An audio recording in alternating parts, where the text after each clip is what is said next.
This is a manufacturing site case study of two-spec manufacturing, a mass production site of machined parts, and its sister company, drielen Machining, which specializes in small quantity one-off parts.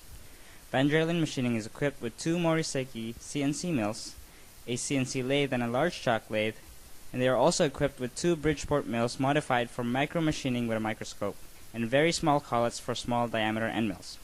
They primarily deal with 6061 aluminum or polypropylene plastics for prototypical parts. So one of the things we've been making lately are these really small mandrels. They have lots of fine detail. They're all fairly tight tolerance. I know you can't see it from there, but all the geometry on here is rectilinear, so we can make it with the manual mill, but because it is in fact so small, I have to put a microscope on there so we can actually see what we're doing. After we do all of our operations, we come over here and we use this digital microscope to inspect the finish, inspect the geometry, make sure everything's correct. Large dimension on this part here is 90 thousandths of an inch.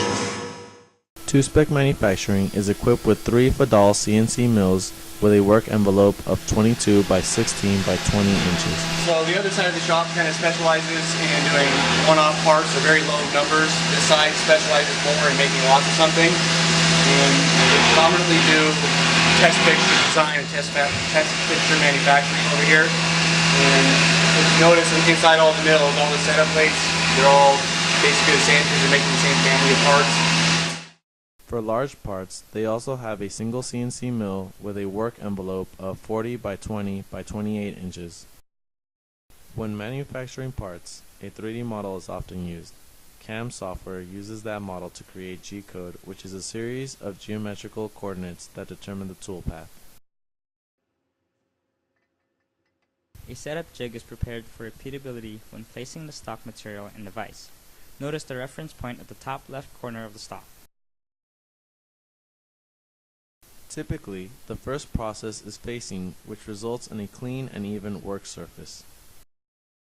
Another typical process is drilling of the workpiece. Notice how the spindle backs off to remove built-up chips.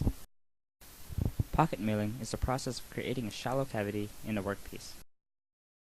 Chamfering is creating a sloped surface, typically at 45 degrees, along the edge of the workpiece. Engraving is a specialized process that requires a small end mill to create shallow markings on the workpiece.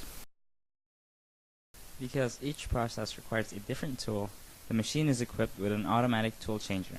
The location of each tool is programmed into the G-code by the operator. From start to finish, this part took about 10 minutes to be machined.